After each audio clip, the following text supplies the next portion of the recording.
जय सिया राम। आप सभी मित्रों को, प्रेमीजनों को, सभी सनातनियों को दीपावली की हार्दिक शुभकामनाएं। 2023 चल रहा है।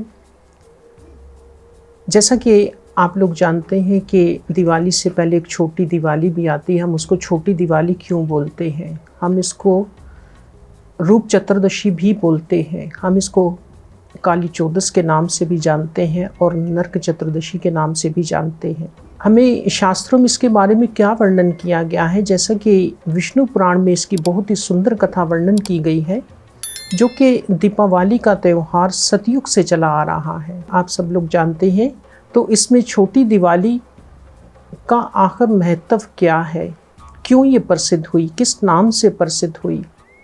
इसके बारे में हमें जानना आवश्यक है और इसके बारे में समझना भी ज़रूरी है। एक समय एक ब्राह्मण थे। उनके मन में इच्छा प्रकट हुई कि क्यों ना मैं भगवान की भक्ति करूं। भगवान की भक्ति करने के लिए जंगल की ओर चले गए। जब वन में चले गए तो वहाँ पर बैठकर भगवान का ध्यान लगाने लगे। भगवान का ध्यान करते करते कई महीने हो गए।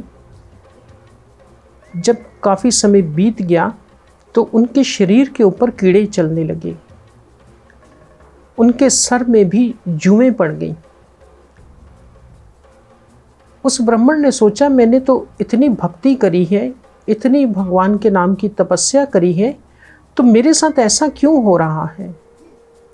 उस ब्राह्मण ने क्या किया कि परमात्मा से यूं कहने लगे कि हे परमात्मा, मैंने तो तेरी इतनी भक्ति करी है, तूने मुझे ये किस चीज़ का फल दिया है?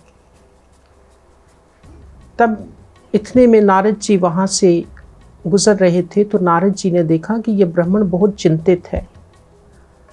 तो उस ब्राह्मण ने जब इसके बारे में नारद जी ने पूछा, सारा वृत्तांत पूछा, तो ब्राह्मण ने सारा वृत्तांत कह सुनाया।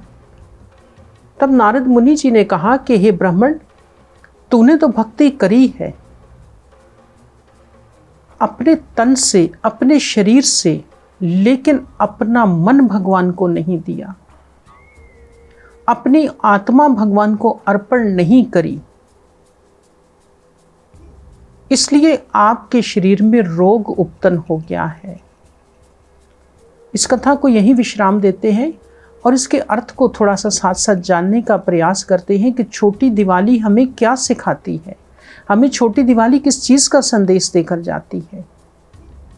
हम भगवान की भक्ति करने तो हम लोग भी बैठ जाते हैं, भगवान की पूजा अर्चना करने के लिए हम भी बैठ जाते हैं, लेकिन हमारा सिर्फ शरीर ही बैठता है। लेकिन कभी भी हमने मन से भगवान की आराधना नहीं करी, मन से भगवान को नहीं पुकारा। इसलिए हमारी ज़िंदगी में जो भी उतार चढ़ाव होते हैं, दुख तकलीफ़ होते हैं, या कभी हमारी पूजा स्वीकार नहीं होती, या कभी हमारी प्रार्थना को भगवान स्वीकार नहीं करते, तो इसमें दोष हमारा होता है। हम अक्सर व्रत रखते हैं, पूजा पाठ करते हैं, तो कहते हैं कि भगवान तूने तो हमें कुछ भी नहीं दिया, हमने तो इतनी भक्ति करी, इतनी पूजा करी। भगवान जो है वो न्याय करते हैं। हमें अपने भीतर देखना चाहिए कि हमने कौन सी ऐसी गलती करी कि जिसकी वजह से हमें इसका ये फल मिला। भगवान की भक्ति करने के पश्चात भी हमें अगर ऐसा फल मिले तो अपनी उस गलती को ढूंढना चाहिए। पूतना राक्षसी भगवान श्री कृष्ण जी का जब अवतार हुआ, तो पूतना राक्षसी ने जब भगवान श्री कृष्ण जी का वध करना चाहा, तो वो भगवान श्री कृष्ण जी को उठाकर ले गई। और भगवान श्री कृष्ण जी ने जैसे ही पूतना राक्षसी का स्पर्श किया और उसका वध किया, तो वो मुक्ति को प्राप्त हुई।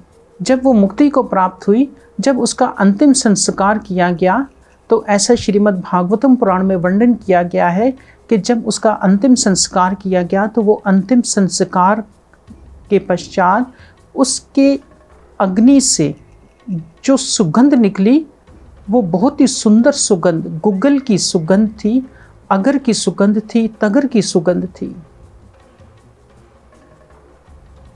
जो भगवान को स्पर्श कर लेते हैं, जो भगवान को मन से ध्याते हैं और भगवान जब उनको स्पर्श कर लेते हैं तो वो इंसान कभी भी नुकसान में नहीं जाता, बल्कि परमपिता परमात्मा का आशीर्वाद की प्राप्ति होती है।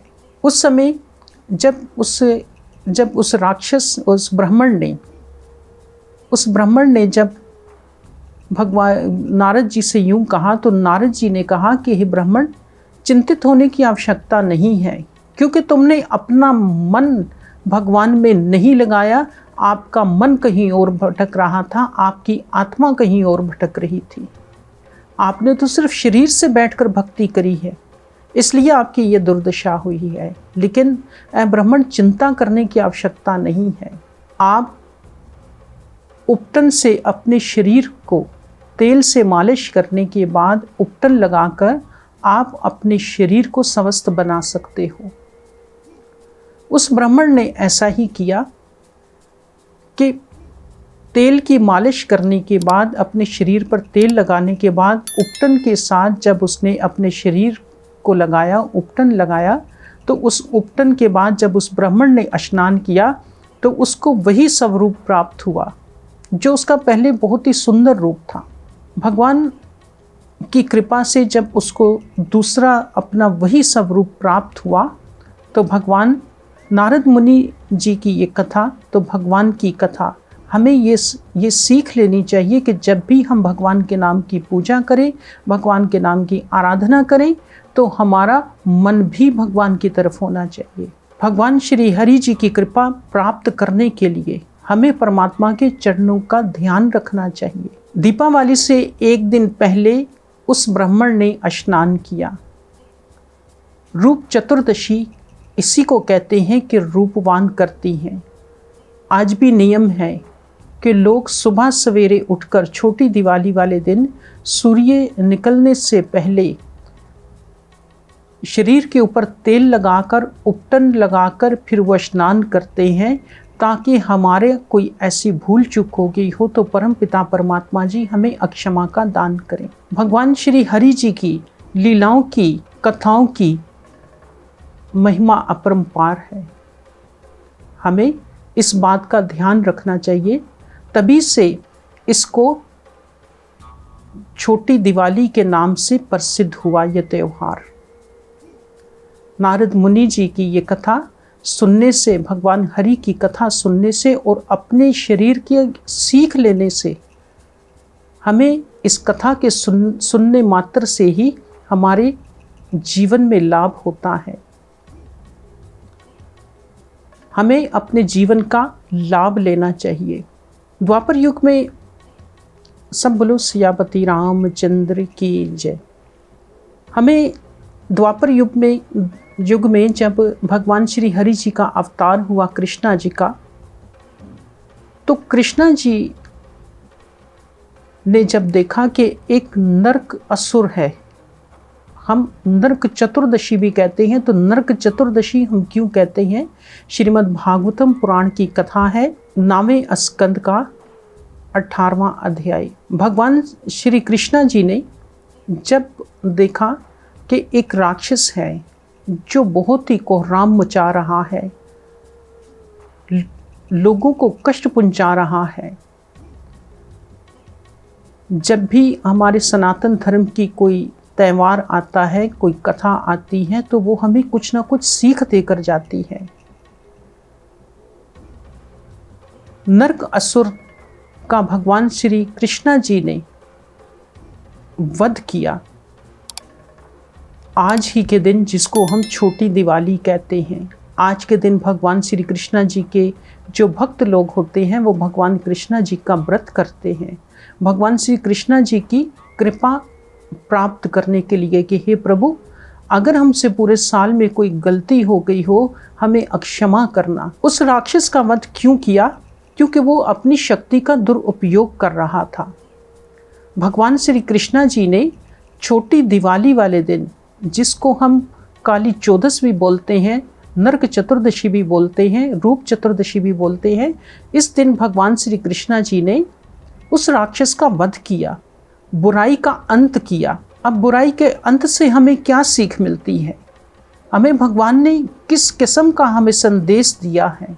हमें छोटी दिवाली को पूजा अपने घर के अंदर परमपिता परमात्मा जी की भी वैसे ही करनी चाहिए जैसे हम अपनी कुल देवी की पूजा करते हैं।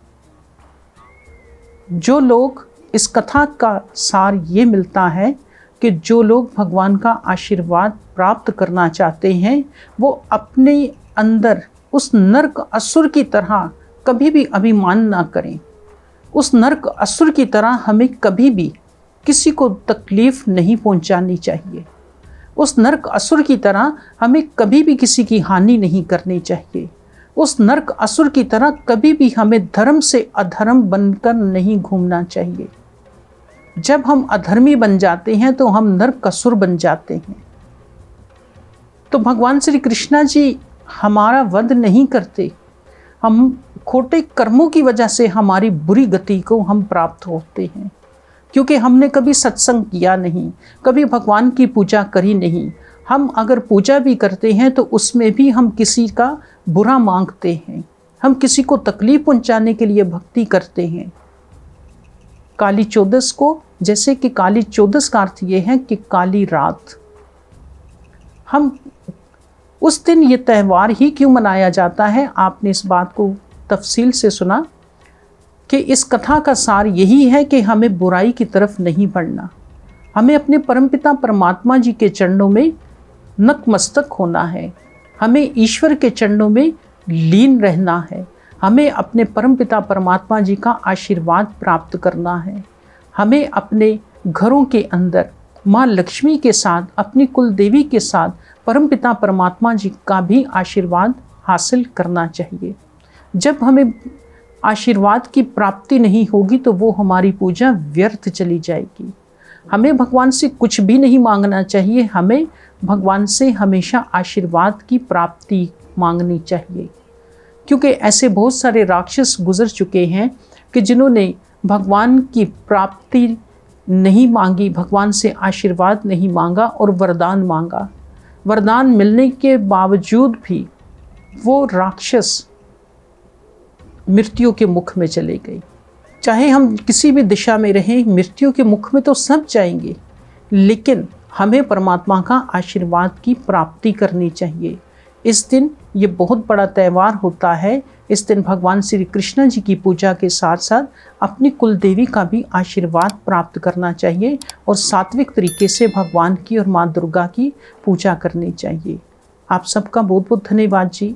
आप सबसे विनती की जाती है कि इस कथा को दूसरे लोगों तक भी पहुंचाएं, ताकि आप दूसरों तक जो ये ज्ञान, दूसरों को जो आपके कृपा से को ज्ञान की प्राप्ति होगी, इसमें आपको पुण्य की प्राप्ति होगी। आप सबका बहुत बहुत धन्यवाद जी। जय सिया राम।